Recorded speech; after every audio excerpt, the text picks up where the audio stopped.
Hey guys, what up? Nate here again on a follow-up discussion of the last video that I just made, and this is the segment that I like to call, hence the name of my channel, What the Fuck Did I Just Read? So, I'm going to touch up on everything that I said in the previous video, so let's jump right into it. So, creation. God creates the heavens and the earth, and then he says, let there be light. So God technically created the heavens and the earth in the dark.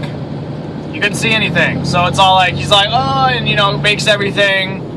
And then, boom, let there be light. Oh, look what I did. Booyah, I'm badass. So my question is, what the fuck did God do, like, before he created all of that? Because apparently nowhere before did God say, let there be light. So I'm assuming God just sat in a fucking dark room for, like, all eternity. And then he got bored one day and said, maybe I'll make something. So anyway, so he makes all the fish, he makes all that shit, blah, blah, blah. So all the animals immediately get created. Like, snap of his fingers, boom, a giraffe is there. Boom, an elephant's there. Boom, crocodiles in the water. They don't question, they're like, alright, sweet deal. Now us, we get made from the dust of the earth. And what do animals do? They shit on the ground. So technically, we're made of shit. We're all pieces of shit. Just the way I look at it. Like I like it to look at it. Anyway, so Adam's created.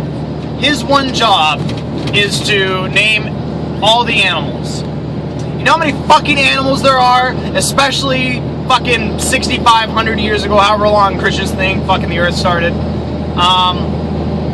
Yeah, there would have been a lot of fucking animals back then. And the next thing that I want to know is, how did Adam get to the American continent to name all the animals over there? Because Pangea technically happened way before this story.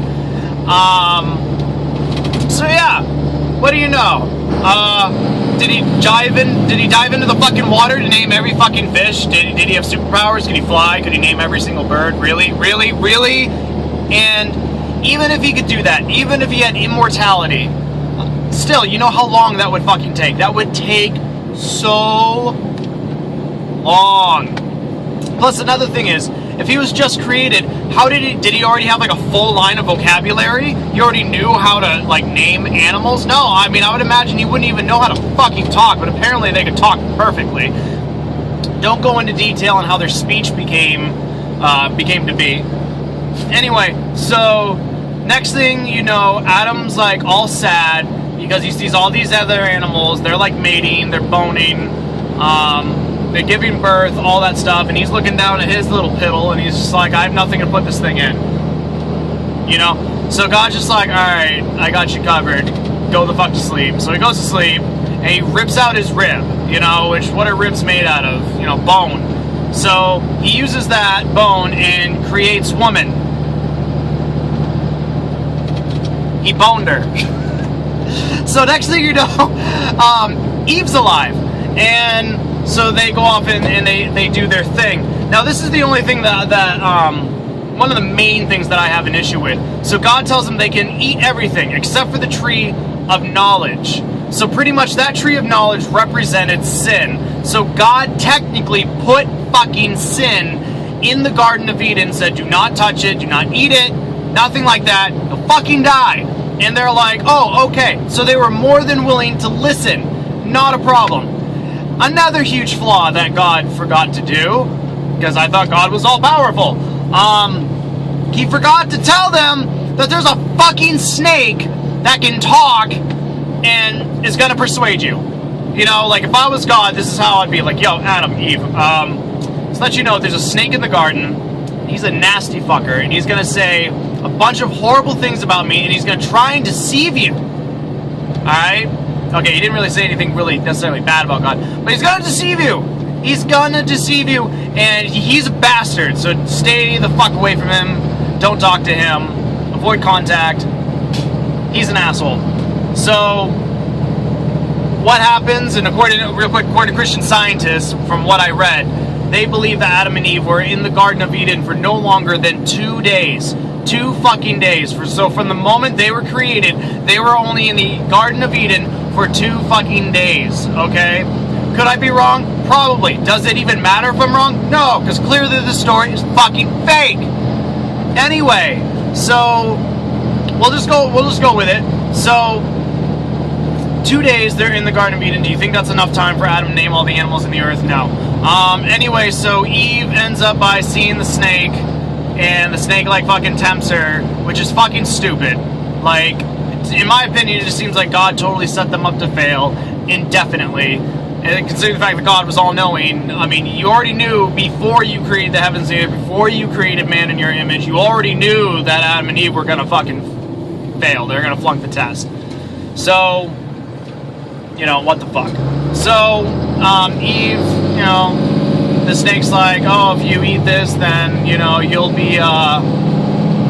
know everything that God knows. There's nothing wrong with that. And she's like, oh my God, you totally talked me into it. You said like 3 words for me. Talking snake told her to do that.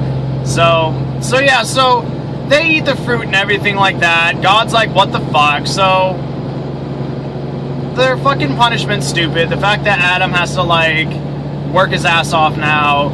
Eve's gonna suffer childbirth. Big whoop.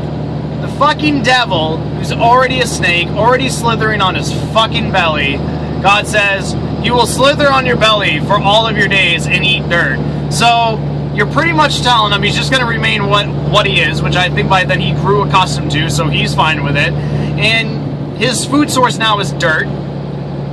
So, one, he has an endless supply of food now. 2, how ironic that he has to eat dirt for the rest of his life. You know, dust of the earth, which that's what us humans were made from. Dust of the fucking earth. So therefore, there's some irony in there, like Satan's gonna just feed off people. Did you ever think of that? So here you go. You can pretty much prey on mankind for the rest of your life. So God's like just pretty much gave him like an open invitation. So yeah, and I didn't mention this in the original video, that when they were cast out, they didn't have any clothes. So God made them these cloaks, these garments that are made from skin. It doesn't specify what kind of skin, probably animal skin, but God made it for them, so God can knit.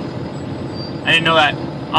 So yeah, and now they're kicked out of the fucking Garden of Eden. So there we go. So far, you have a God that can create things in the dark. You have a man that can name everything in a fraction of a second, a blink of an eye. You have a woman who obviously easily is deceived by a talking snake, and what the fuck did I just read? I mean, seriously.